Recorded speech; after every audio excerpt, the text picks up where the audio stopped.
Selamat pagi anak-anak semuanya.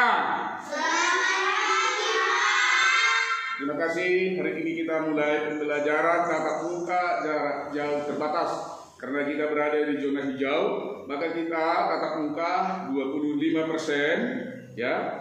Dan yang PJJ 75%. Nah, jadi anak-anakku,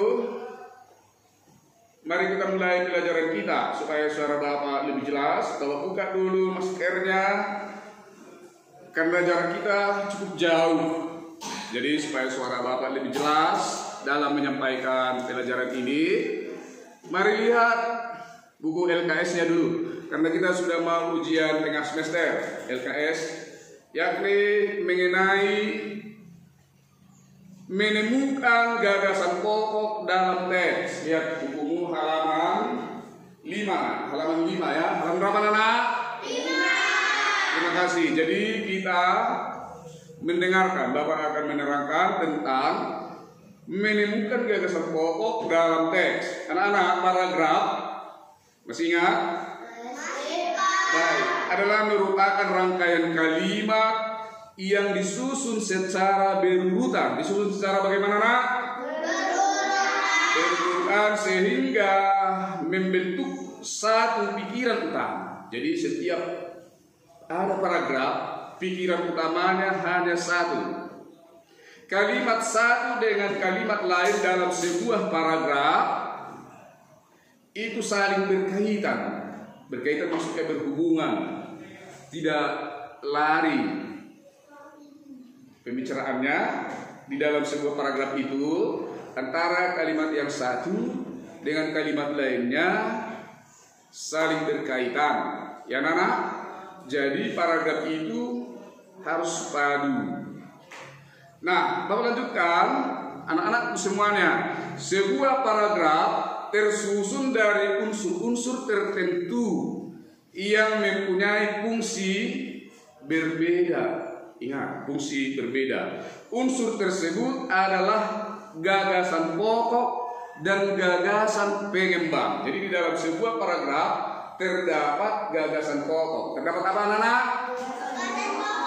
Ya, dalam sebuah paragraf terdapat gagasan pokok dan gagasan pengembang. Dan gagasan apa tadi?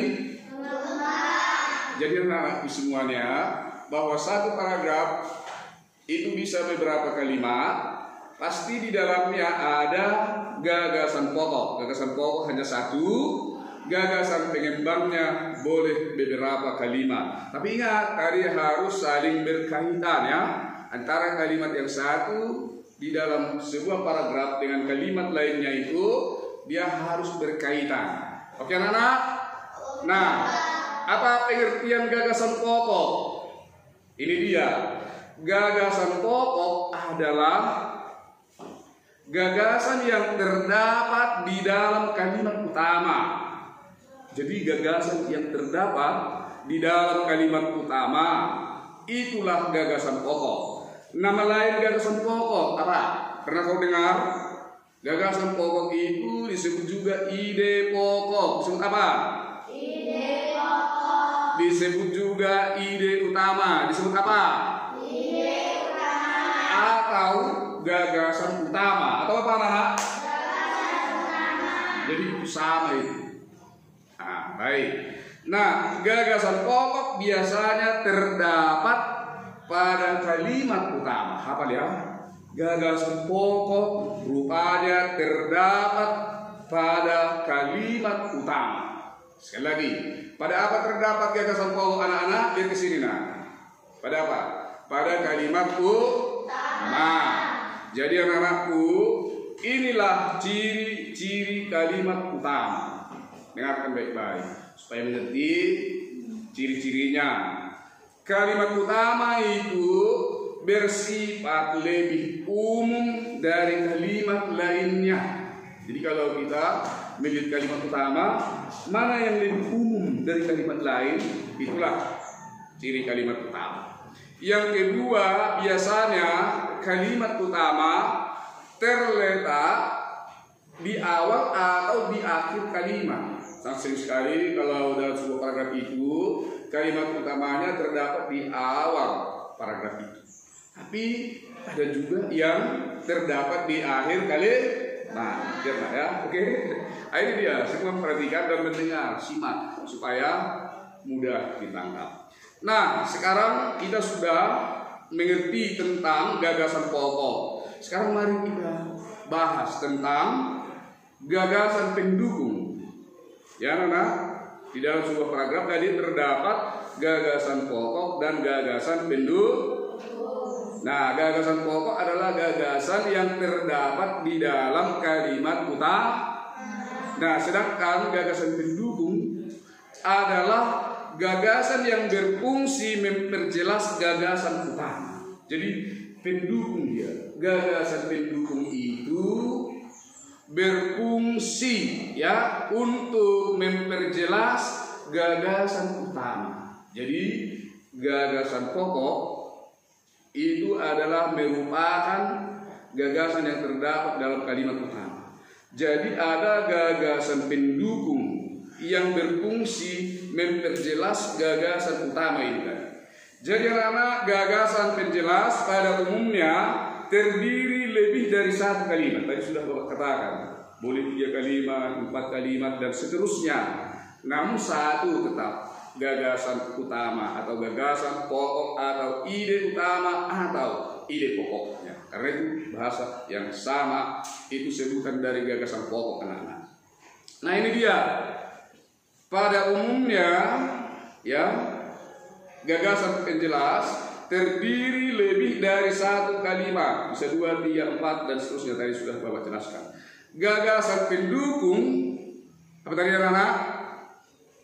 Gagasan pendukung ya bisa berupa contoh-contoh, bukti-bukti, data-data, fakta-fakta, penjabaran, detail dan sebagainya. Bagaimana ciri dari kalimat penjelas? Tadi sudah tahu ya, kalimat gagasan pokok. Sudah tahu gagasan pokok itu adalah merupakan gagasan yang terdapat di dalam kalimat utama. Nah, jadi sekarang ciri-ciri kalimat penjelas. Dengarkan. 1. Bersifat lebih khusus dari kalimat lainnya. Kalau tadi ciri gagasan pokok bersifat lebih umum. Nah, sekarang ciri-ciri kalimat penjelas bersifat lebih khusus dari kalimat lainnya. Kedua, ya, yang kedua ini biasanya berupa contoh, data maupun pernyataan-pernyataan. Yang ketiga, satu paragraf terdiri atas beberapa kalimat. Boleh 3 kalimat? Boleh. Gagasan pendukung boleh beberapa kalimat. Yang berikut, satu paragraf itu tidak dapat berdiri sendiri. Jadi apabila kalimat lain dihilangkan, maka kalimat tersebut akan sulit dipahami maksudnya. Nah, itulah ciri dari gagasan pendukung. Apa itu tadi gagasan pendukung? Yang berfungsi memperjelas gagasan utama. Nah, di sini ada satu contoh paragraf. Nah, dengarkan. Nanti kamu tangkap isi dari paragraf ini, kira-kira mana nanti yang merupakan gagasan utama. Bisa mendengar semua? Baik. Perhatikan contoh paragraf berikut. Ikan arwana termasuk ikan tropis yang sangat mahal. Ikan arwana merah dewasa ukuran 60 sampai 90 cm, harganya mencapai 90 juta rupiah hingga ratusan juta rupiah. Harga tinggi tersebut karena ikan arwana memiliki keindahan yang khas. Gerakannya pun anggun. Tahu arti anggun? Luwes. Apa arti anggun? Luwes. Dan gemulai. Itu dia. Dan bagaimana? Kalau penari itu disebut lemah lembut atau lemah gemulai. Mana penari? Lemah lembut atau lemah gemulai? ini yang benar. Lemah, gemuk. Nah, benar itu membawakan tariannya dengan lemah gemulai. Jangan lemah lembut. Ya, oke. Baik, yang saya lanjutkan. Siapapun yang memandang akan merasa tenang. Oleh karena itu, nah sebenarnya jangan oleh karena itu. Apalagi oleh karena sebab itu. Dipilihkan satu. Oleh itu atau sebab itu. Karena itu, jangan oleh sebab itu, oleh karena itu, jangan. Oleh karena itu, kita ganti jadi oleh itu para kolektor tidak keberatan membayar dengan harga mahal. Nah, siapa tahu kira-kira menyebut bisa. Apa gagasan utama paragraf tadi? Dan atau bisa menyebut kalimat utamanya.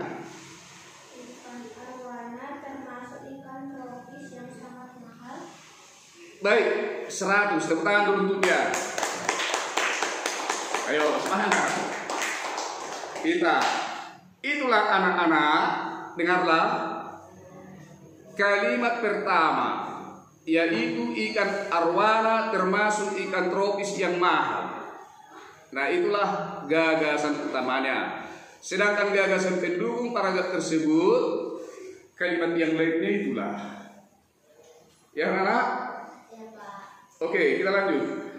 Gagasan utamanya tadi adalah ikan arwana termasuk ikan tropis yang sangat mahal. Terdapat di awal paragraf. Sudah kita pelajari. Sekarang saya tes dulu. Kalau gagasan utamanya terdapat di awal paragraf, itu disebut paragraf deduktif atau paragraf induktif, anak-anak. Yang di awal paragraf gagasan utamanya itu disebut paragraf deduktif. Semua disebut apa? Paragraf deduktif. Wah, paragraf deduktif. Hafal apa? Paragraf deduktif. Yang kalimat utamanya atau gagasan pokoknya berada di awal paragraf. Baik. Nah, bagaimana cara menentukan gagasan pokok dalam paragraf? Menentukan gagasan pokok dalam paragraf. Nah, sebuah teks tersusun atas beberapa paragraf. Dengarkan nah. Kalau kau lihat nanti suatu teks atau wacana atau bacaan atau cerita, itu terdiri dari beberapa paragraf. Setiap paragraf memiliki gagasan pokok atau gagasan utama atau ide pokok. Nah, gagasan pokok merupakan ide yang mendasari disusunnya sebuah paragraf. Jadi sebuah gagasan pokok dikembangkan menjadi kalimat yang lebih rinci, yaitu oleh gagasan pendukung. Nah, jadi gagasan pokok dalam sebuah paragraf dapat ditemukan dengan memperhatikan letak kalimat utamanya. Jadi dengan memerhatikan letak kalimat utamanya. Letak kalimat utama dalam paragraf menentukan jenis suatu paragraf. Ini dia. Jenis paragraf berdasarkan ide kalimat utamanya ada 3. Untuk kelas 4 2 lah dulu kita bahas. Yang pertama, paragraf deduktif, yaitu paragraf yang kalimat utamanya terletak di awal paragraf. Itulah contohnya tadi sudah kita dengar. Kalimat utama atau gagasan pokoknya terdapat di awal paragraf. Nah, sekarang kalau gagasan utamanya berada di akhir paragraf, itulah paragraf induktif, yaitu paragraf yang kalimat utamanya terletak di akhir paragraf. Dengarkan contoh berikut. Dahulu orang belum mengenal tulisan. Pada umumnya orang zaman dahulu masih buta huruf. Mereka menciptakan lambang-lambang untuk berkomunikasi. Tokoh-tokoh harus memasang lambang-lambang yang dikenal oleh setiap orang. Lambang-lambang itu dipasang di depan tokoh. Itu kalimat utamanya, dahulu orang belum mengenal tulisan. paragraf deduktif. Ya, masih ada, kita gunakan 5 menit lagi waktu kita. Nah, sekarang yang ketiga, tadi paragraf itu berdasarkan letak kalimat utamanya ada 3, paragraf deduktif. Kalimat utamanya terletak di awal paragraf. Paragraf induktif, yaitu paragraf yang kalimat utamanya terletak di akhir. Nah, yang ketiga, paragraf deduktif induktif atau disebut paragraf campuran, yang ada terdapat kalimat utamanya di awal paragraf dan ada di akhir paragraf. Nah, itu yang berikutnya. Marilah kita menemukan gagasan pokok teks. Kamu dapat mengikuti langkah berikut. Untuk menemukan gagasan pokok dalam teks, kita harus pertama membaca teks dengan cermat. Kedua, menemukan kalimat utamanya. Jadi, baca dulu teks dengan cermat, teliti semuanya. Kemudian kita temukan kalimat utamanya. Cara kedua ini dapat dilakukan untuk menemukan gagasan pokok, ya, adalah dengan menemukan kalimat utamanya. Kalimat utama dapat terletak di awal atau deduktif, atau di akhir disebut induktif. Cara dengan membaca teks dengan cermat sehingga dapat menentukan kalimat utama dalam sebuah paragraf. Anak-anak, karena waktu kita sangat terbatas, mari lihat untuk tugas kita hari ini. Lihatlah, ayo berlatih. Sudah? Jawablah pertanyaan-pertanyaan berikut dengan jelas dan benar. Hanya 5 soal. Sudah? Baik. Soal 1, disebut apakah gagasan yang terdapat di dalam kalimat utama? Soal 2, jelaskan yang dimaksud dengan gagasan pendukung. 3, apa yang dimaksud paragraf deduktif? 4, apa yang dimaksud paragraf induktif? Nah, satu lagi, bacalah teks berikut, temukan gagasan utamanya. Anak-anak, sampai di sini dulu karena pelajaran kita hanya 1 les. Terima kasih, tetap semangat, jangan lupa jaga kesehatan, dan anak-anak semuanya mengerjakan tugas. Jadi tulisanmu harus tulisan tegak bersambung, bersih, indah, dan rapi. Ya.